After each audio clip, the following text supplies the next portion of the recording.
Hello and welcome to the High School Huddle along with Ronnie Phillips, Phil Nichols. I'm Chris Evans as we get set for the 2024 high school football season. Today, we talk about the 5A1 District Bishop McGuinness Fighting Irish. But first, a word from our title sponsor, Red River Roofing. Nothing revitalizes your home faster than new siding. Transform your house into your dream home with Red River Roofing Siding and Windows. Call today for a free inspection. Bishop McGuinness, tough news in the offseason, losing one of their star players on their football team, Zach Tallwater, in a lake incident, and just a story that we've seen over the last couple of years, and just a sad deal for all the folks across the state of Oklahoma who follow high school football, but especially for the Bishop McGuinness family. Yeah, I mean, there's no words when you lose a young person. Doesn't matter if they're an athlete or they're not an athlete. You know, when you have a kiddo that passes at a young age that has some visibility like Zach did, you know, it I think magnifies it. But you know, of course, our thoughts and prayers continue to go out to the Tallwater family, the Bishop McGuinness family, school. It's just a tough deal all the way around. Not just a football player, but a basketball player.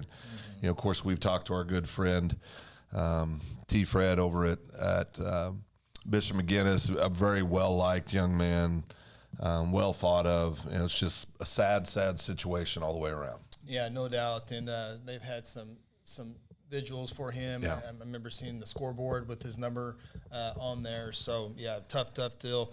Coach Brian Pierce got to get his football team ready for this new 5A1 district. They've been in 5A. The Irish have been in 5A2 so many years as of late. Since I think T. Fry told us 1997 was last time they were in 5A1. Of course, the Irish have not won a state championship, I think, dating back to 2007. Arguably in one of the toughest districts this year in 5A football. Got a tough schedule, but they do have their starting quarterback. It's all about the quarterback in all levels of football. Damon Cochran, this will be his senior campaign. 2,000 passing, 500 rushing, committed to play baseball at the University of Missouri. We saw him take some tough shots, got hit hard in that Guthrie game that we were at last year, bounced back up and had a very productive second half. But the Irish got a couple of other weapons that are going to have to step up and help out the Cochran kid. Yeah, they got some good kids, both senior wide receivers coming back as well. They've got the Steiner kid. He's a 5'10", 150-pound senior wide receiver. And then J.R. Fletcher, who's also a senior, 5'11", 185, a little bigger kid. But that'll be his two main weapons offensively they'll be looking for. The Cochran kid you talked about, he's a tough kid. He's a big kid. He's 6'1", about 195. Mm-hmm. He showed his toughness last year when we saw him against the Guthrie Blue Jays in that tough 5A District 2 play. But tough kid, athletic kid, obviously committed to play baseball at the University of Missouri, so he's an athletic kid. But the thing that stood out to me, you know, a lot of kids would have looked for a backdoor, a way to lay down last year, and he didn't. He was a tough kid, kept battling, so that really impressed me. Yeah, when you think of the Irish every year, it's the offensive line that's always – they're not the biggest, but they know exactly where to be, and they know where to be 2 seconds before the defensive lineman knows where to be. Yeah, they're going to be solid. Again, I think early on this season they're going to play inspired football with the loss of Tallwater because that's going to be on their heart heavily, man. Again, prayers out to that family. That's just tragic. Throughout sports or everything like that, anytime you lose a young kid at that age, it's just terrible. So prayers to that. But yeah, Cochran showed his toughness last year. Looking forward to seeing him as a senior and trying to lead this offense for McGuinness. Take a look at the Irish schedule this year. A lot of Bishops in it, including their big rival, Bishop Kelly, a team they saw twice last year, lost in the regular season, but got revenge in the playoffs by beating the Comets. And they actually went to Bishop Kelly, saw the facilities up there, really nice overall facilities up there at Bishop Kelly. But they start the season off with the Deer Creek Antlers, now a 6A1 program. Then there are the Bishops, Kelly, Lynch, and Carroll. Kelly in Oklahoma, Lynch in Texas, Carroll in Kansas. Yep. So a lot of rivalries there across the borders as well, I'm assuming. And then you look at the district play with Midwest City, Lawton MacArthur as probably the two big games on the Irish right now. We'll see how the other teams play up. We'll see how much improved Duncan this year. We see how Newcastle will adapt from 4A to 5A. So the Irish schedule, very interesting this year when you look at teams out of state, rival teams, improved Lott MacArthur team, and a Midwest City team that McGuinness had no problems with in the playoffs. Yeah, and I look at this, I think, Deer Creek's going to be too much to ask. And, of course, Deer Creek's got one of the best quarterbacks in the state coming back. But Bishop Kelly, rivalry game, so that's always a pick-em game. I think Kelly's has the edge this year going to that. Bishop Lynch, we did a little research on them. Not a great season last year. They've got some kids coming back, but I think that's one McGuinness will win. Bishop Carroll out of Kansas, historically, has been a very, very good football team in Kansas, 4 state titles, 16, 17, what we call district titles. They call them league titles.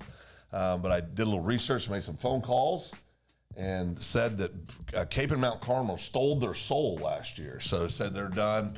Not sure what that means, but it doesn't sound good. It doesn't sound good. It said that they've lost a lot of kids, about 10, 15 kids that contributed last year than what was a decent team last year. But I think they're down this year, so I think McGuinness gets a W there as well. I look at Midwest City and that Lott MacArthur. I think Lott MacArthur is one of the best teams in 5A. I think they could surprise some people at the end of the year. They've got some tremendous athletes, just explosive athletes at Lott and Mac. And then Midwest City, Ronnie's got a bunch of starters back. A lot of stars on offense, even more so on defense. And again, we've seen in the past, if you have a good defense, you have a good opportunity to beat Bishop McGuinness. Yeah. That's not, really a hard jab at McGuinness. That's just the way it has been the last several years. Especially if it's a good defense against the run. Absolutely, yeah. And Midwest City should be pretty stout on that defensive front as well. And McGuinness, Chris, this year, when you look at the offensive weapons, of course, again, Zach passing over the summers, it's just football. It doesn't matter. But for what we're talking about right now, he would have been a big weapon for Cochran across the both sides. Both sides. Yep. Would have been a real weapon offensively for him. And they're going to not just miss him in all ways. They're going to miss him on the football field as well. But like you said, Ronnie, sometimes that's something that galvanizes a team. Yep. So we'll see what happens there. But just not the number of weapons that you typically see at McGuinness, right? Usually you've got that running back that can go get it. I think Cochran's going to be probably the guy that's going to carry the load running the ball this year.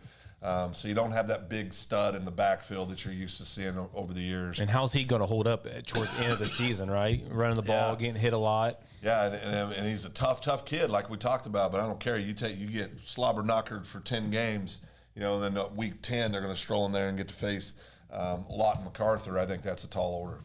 Yeah, it's an interesting schedule. I think the Irish can be favored in almost all their games. It's probably an underdog against Deer Creek in the first game, but first game of the year, you never know what's going to happen. But Deer Creek, I think, will throw the ball a little too much to be a difference in that game. So as we take a look at their season one more time, and we'll throw in what we think the Irish should go this year. And I have the Irish going 8-2. I think Deer Creek might be too much for them at the beginning. And then it comes down to the bookends for the beginning in the year. Lott MacArthur, the Irish go on the road. The Irish can win that game. I think Lott MacArthur is a much improved team. Lott MacArthur has the ability to throw the ball downfield. We saw that a little bit toward the end of last year. Have some great receivers at MacArthur. The Irish can win that game, but I think Lott MacArthur and Deer Creek are a little too much. Don't know a whole lot about Lynch and Carroll. Always root for the Oklahoma schools when that happens. But the Irish go against Midwest City in the middle of the year. Irish had no problems last year in that 42-14 victory over Midwest City. I know the Bombers have some players coming back, but I have the Irish 8-2. I got them going 7-3. I was back and forth between 6-4, 7-3. Again, I think Deer Creek was going to be too much for him with Grady Adamson at quarterback there. He's going to be throwing the ball all over the field. Bishop Kelly, it's a pick'em game. I think I got McGuinness winning that one. But again, that's a pick'em game. You just never know with those two going at it. I like Midwest City. I mean, they got a lot of returners on defense and some on about 6 or 7 on offense as well. Again, Midwest City's got to replace quarterback and running back, which is you never know. You got to have a good quarterback at all levels, right? Yep. But I got 7-3. I think I got Mac winning that district over there in 5A1. I got Mac and then Midwest City and then McGuinness in the district. Irish on the road, first round playoffs. Yeah, and me, it's Deer Creek. It's a loss. Lott and Mac's a loss. I've got Midwest City clicking them this year. They got 10 returners back on defense, starters on defense. I think 6 on offense. They do have to find a quarterback. What you say, they've got a young sophomore over there they feel pretty good about. And then I think I'm going with Kelly in that rivalry game. I think that'll be a great ball game. I mean, they could easily win that game, but I've got them going 6-4. So that is the preview for the Irish in their first year back in 5A1, as we're kind of in the neighborhood. Just those toss-up games. I have toss-up against Kelly. I'm winning that one. These are going to be one possession games. These are going to be one possession games that it can go either way. So, I mean, turnover here, a bounce here, a flag that goes your way or doesn't go your way. Absolutely. I mean, they could be 8-2 as easily as they could be 6-4, but I think they're definitely going to. One of us got it right. I do feel very confident about that. Heck, probably me, right? I'm right in the middle. That's right. Heck, a few months ago, we thought they were in 6A2 football. Yeah, so it bounces all over the place every time. We'll see how it plays out. So be sure to check out the High School Huddle each and every week. Us three and T-Fred will be there. All the Irish fans will be there as well. It's Wednesday night, 6 o'clock on Second Banana Media. Subscribe, like, and click the bell, notified when we go live. It's an interactive show, so put your comments, questions, predictions, favorite players, favorite games, favorite stadiums, all that good stuff. We'll be glad to talk with you on the air here every Wednesday night of the high school football season. We'll talk to you then.